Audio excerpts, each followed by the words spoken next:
Thiruvananthapuram medical കോളേജുമായി ബന്ധപ്പെട്ടൊരു വിവാദം വലിയ തോതിൽ കത്തി നിൽക്കുമ്പോഴാണ് ഏറ്റവും ദൗർഭാഗ്യകരമായ ഒരു സംഭവം കോട്ടയം മെഡിക്കൽ കോളേജിൽ ഉണ്ടാകുന്നത്. കൂനിമ്മേ കുരുന്ന് പറഞ്ഞതുപോലെയായി ഇപ്പൊ കാര്യങ്ങൾ. കഷ്ടകാലത്ത് കുഷ്ഠം വന്നു എന്ന് പറയുന്ന പഴഞ്ചൊല്ലല്ലേ കുറച്ചുകൂടെ നല്ല. പരിശോധിച്ചിട്ടാണ് പറഞ്ഞത്. പരിശോധിച്ചിട്ടാണ് പറഞ്ഞത്. ആൾ കുടുങ്ങിയിട്ടുണ്ടോ ഇല്ലയോന്ന് പരിശോധിച്ചിട്ടാണ് പറഞ്ഞത്. കള്ളമല്ലേ പറഞ്ഞത്. അല്ല, അത് സംബന്ധിച്ചുള്ള വിവരം കേരളത്തിലെ മന്ത്രിക്ക് കിട്ടിയിട്ടില്ലെങ്കിൽ ആ വിവരം ഉണ്ടാക്കാനാണ് സംവിധാനം അവിടെ പ്രവർത്തിക്കേണ്ടത്. ആ കുടുങ്ങിയിട്ടില്ല ശരി, അവനവന്റേതല്ലോ, നാട്ടുകാരുടേതല്ലേ, അതുകൊണ്ട് കുടുങ്ങിയിട്ടില്ല. ചേട്ടന് ഇതിനെപ്പറ്റി വലിയ ധാരണയില്ലല്ലേ. 60 കൊല്ലം പഴക്കമുള്ളൊരു കെട്ടിടം ജീർണാവസ്ഥയിലാണ്. അതുകൊണ്ട് അത് ഉപയോഗിക്കാൻ പാടില്ല എന്ന് 2013 ബഹുമാനപ്പെട്ട ചാണ്ടിയുമ്മന്റെ അഭിവന്ദ്യ പിതാവ് കേരളം ഭരിക്കുമ്പോഴാണ് അവരെ കൊണ്ട് പറയിപ്പിക്കാന്നുള്ള ഡയലോഗ് പറയാനായിട്ട് നിങ്ങൾ ഇവിടെ വിളിച്ചു വരുത്തേണ്ട കാര്യം എനിക്കില്ലല്ലോ.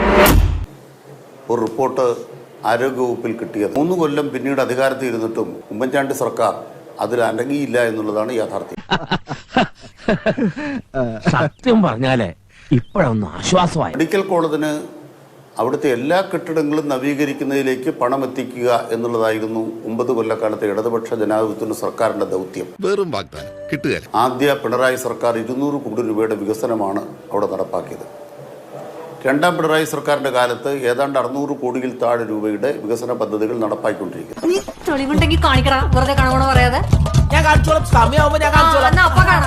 ഇത് താൻ പോയി വല്ല സ്കൂൾ മാസ്റ്റർമാരോടും പറയാം, ചിലപ്പോ അവർ വിശ്വസിച്ചു. അതിനോട് അനുബന്ധമായി നിർമ്മിക്കപ്പെട്ട പഴയ ഒരു ബാത്റൂം സമുച്ചയമാണ്, ശുചിമുറി സമുച്ചയമാണ് തകർന്നു വീണത്. നിന്നെ സമ്മതിക്കണം, നിന്റെ വായിൽ എങ്ങനെയാടാ ഇത്രയും പെട്ടെന്ന് ഇത്രയും വലിയ നുണകൾ വരുന്നേ. കേട്ടോ ബാലു, ഇവിടം നമ്മൾ അടച്ചിട്ടിരിക്കുകയായിരുന്നു. കാരണം നിങ്ങൾ കാണാൻ കഴിയും, പണ്ടൊക്കെ നമ്മൾ പല ആശുപത്രികളും നിർമ്മിക്കുന്നത് ഒരു ഫണ്ടിൽ നിന്നൊരു നിർമ്മാണം പൂർത്തിയാക്കും, പിന്നെ അടുത്ത ഫണ്ടിൽ നിന്ന് അങ്ങനെ ഒരു ടോയ്ലറ്റ് ബ്ലോക്കാണ് ഇത്. പക്ഷെ ഇതിന്റെ ഒരു ജീർണാവസ്ഥ കണ്ട് ഇത് അടച്ചിട്ടിരുന്നതാണ്. മണിക്കുട്ടി രാമപിള്ളേരത്തിനൊന്ന് പിടിച്ചോ.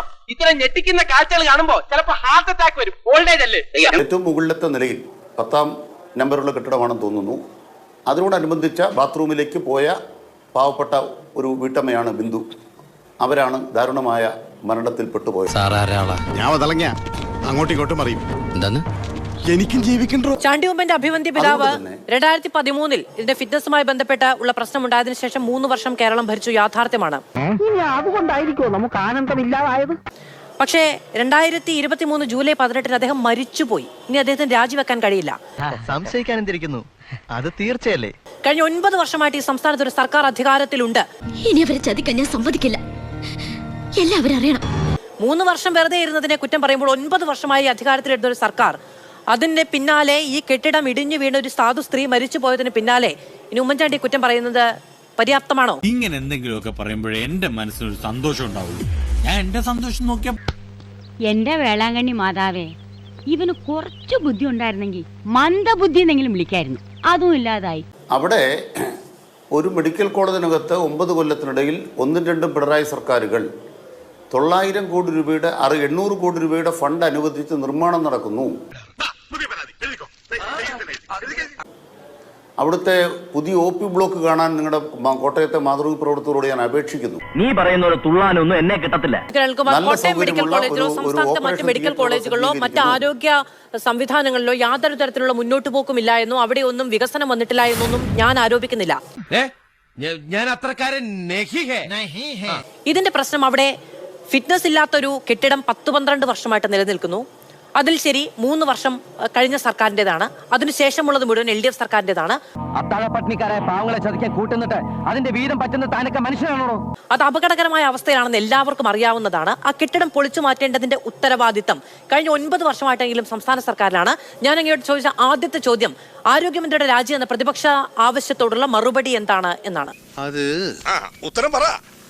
അത് നമ്മുടെ കേരളത്തിലൊരു ഗവർണർ 2004 സർക്കാർ ആശുപത്രി പോയിട്ട് അണുബാധ വന്ന് ആശുപത്രിയിൽ നിന്ന് ഇൻഫെക്ഷൻ എടുത്ത് മരിച്ചത് കേരളത്തിൽ കേട്ടിട്ടുണ്ടോ? അയ്യോ, ഞാൻ ആശുപത്രിയിലേക്കല്ല, ഞാൻ നോർമലാ, എനിക്ക് വഴിയിലിറങ്ങാനാ. ഗവർണർ സർക്കാർ ആശുപത്രിയിലെ വീഴ്ച കൊണ്ട് മരിച്ചിട്ട് മന്ത്രി രാജിവെച്ചോ? UDFന്റെ കാലത്ത്. ആ ധൈര്യത്തിലാ മുന്നോട്ടുള്ള ഈ കുതിപ്പ്. നിനക്കതൊക്കെ എങ്ങനെയാ സാധിക്കുന്നത്? ഇത്തരം കാര്യങ്ങൾ ഉണ്ടാകുമ്പോൾ രാജിവെക്കുക എന്ന് പറയുന്നത് കേരളത്തിലെ പ്രതിപക്ഷം ചെയ്തുകൊണ്ടിരിക്കുന്ന ഒരു കാര്യമാണ്. അങ്ങനെ എന്ത് സംഭവം ഉണ്ടായപ്പോഴും എപ്പോഴും രാജിവെച്ചുകൊണ്ടിരിക്കുന്ന ഒരു പാരമ്പര്യം കോൺഗ്രസിനുണ്ട്. ആ കോൺഗ്രസുകാർ അത്തരം പാരമ്പര്യം പറഞ്ഞുകൊണ്ടിരിക്കും. മാനവും ഉളുപ്പും അല്പമെങ്കിലും തീണ്ടിയിട്ടുണ്ടെങ്കിൽ കോട്ടയം മെഡിക്കൽ കോളേജിന്റെ കെട്ടിടത്തിനുള്ളിൽ ക്യാമ്പസിനുള്ളിൽ പൊതുജനങ്ങൾക്ക് പ്രവേശനമില്ലാത്ത ഒരു കെട്ടിടത്തിലേക്ക് ബിന്ദു അതിക്രമിച്ചു കയറിയതല്ല എന്നാണ് ഞാൻ വിചാരിക്കുന്നത്. ഉള്ളപ്പോ വില അറിയില്ല മോനെ, ഇല്ലാത്തവർക്കറിയാം അതിന്റെ മാനദണ്ഡം. അവിടെ 1, 2, 3, 4, 5, 6, 7, 8, 9, 10 ഈ പറയുന്ന ശുചിമുറികൾ ഉണ്ടായിരിക്കാം. പക്ഷെ ആ കെട്ടിടം അപകടാവസ്ഥയിലാണെങ്കിൽ അത് പൊളിച്ചു നീക്കേണ്ടത് ആരുടെ ഉത്തരവാദിത്തമാണ് എന്നുള്ളത് നമ്മളുടെ മുന്നിലുള്ള ചോദ്യമാണ്. നമ്മുടെ കേരളത്തിലെ സർക്കാർ ആശുപത്രികളൊക്കെ അടച്ചുപൂട്ടിയാൽ കേരളം നന്നാവും. ചോദിച്ചതിന് സമാധാനം പറഞ്ഞാൽ മതി, ചരിത്രം പറഞ്ഞിരിക്കാൻ സമയമില്ല. പിന്നെ കോൺഗ്രസ്സുകാർ ചെയ്യുന്നത് പോലെ തന്നെ ചെയ്യാൻ, ഇത്തരത്തിലുള്ള പ്രശ്നങ്ങൾ ഉണ്ടാകുമ്പോൾ അതിന് ഉത്തരവാദിത്തം ഏറ്റെടുക്കാതിരിക്കാൻ, അല്ലെങ്കിൽ അതേ രീതി തുടരാൻ വേണ്ടിയിട്ടാണോ നിങ്ങൾ അധികാരത്തിൽ വന്നത്? ഇടിവെട്ടിവന്റെ തലേ പാമ്പ് കടിച്ചോടാ. ചിന്നക്കട ജംഗ്ഷനിൽ വെച്ച് ഒരു 7-7:30 ആയി കാണും. ഇവിടെ മൈത്തോണ്ടി നമ്മുടെ ഇപ്പോഴത്തെ അവസ്ഥയെ കുറിച്ച് ഞാൻ പറഞ്ഞതാ. സർക്കാർ സ്കൂളുകളൊക്കെ അടച്ചുപൂട്ടിയാൽ കേരളം നന്നാകും. ഇവിടുത്തെ പെൻഷൻകാരൊക്കെ ചത്തു മലച്ചു പോയാൽ കേരളം നന്നാകും. കേരളം മാറി മാറിയാണ് ഇത്രയും കാലം ഭരിച്ചിട്ടുള്ളത് മുന്നണികൾ. അപ്പോ കഴിഞ്ഞ 10 വർഷം എന്ന് പറയുന്നത് തൊട്ടുതലേ 5 വർഷവുമായി മാത്രം താരതമ്യപ്പെടുത്തുകയാണെങ്കിൽ അതിനു മുമ്പുള്ള വി എസ് അച്യുതാനന്ദൻ കാലത്തെ എങ്ങനെ ഈ ഗണത്തിൽ പെടുമോ? നിങ്ങൾ അങ്ങോട്ടും ഇങ്ങോട്ടും മാറി മാറി ഭരിച്ചൊരു സംവിധാനമാണിത്. കഴിഞ്ഞ 9 വർഷമായി ഇവിടെ ഒരു സർക്കാർ സ്ഥിരതയോടെ നിൽക്കുന്നുണ്ട്. തിരുവനന്തപുരം മെഡിക്കൽ കോളേജിൽ പ്രശ്നമുണ്ടായിട്ടുണ്ടെങ്കിൽ അത് UDF സർക്കാരിന്റെ കാലത്തെ തുടർച്ച. കോട്ടയം മെഡിക്കൽ കോളേജിൽ പ്രശ്നമായിട്ടുണ്ടെങ്കിൽ UDF സർക്കാരിന്റെ കാലത്തെ തുടർച്ച. ഒന്നാം പിണറായി സർക്കാരിന്റെ കാലത്ത് മുഴുവൻ ലോക്കപ്പ് പ്രവർത്തനങ്ങളും പിണറായി സർക്കാരിന്റെ ഭൂതാവേശം ഉണ്ടായിരുന്ന സിസ്റ്റത്തിന്റെ പ്രശ്നം. ഈ നിലയ്ക്കാണെങ്കിൽ ഈ മൂന്നാമത്തെ തവണയും നിങ്ങളെ അധികാരത്തിൽ ഒരു ജനത ഏറ്റുകയാണെങ്കിൽ അത് കഴിഞ്ഞാലും പറയുമോ 15 വർഷം മുമ്പ് ഉമ്മൻചാണ്ടിയല്ലേ ഭരിച്ചതെന്ന്? എടാ മരമണ്ടം കഴുതേ, നിനക്ക് പറ്റിയ പണി എന്താണെന്ന് ഞാൻ പറയാം. ഇതല്ലേ അപമാനിച്ച് ഞാൻ പോയിക്കോട്ടെ.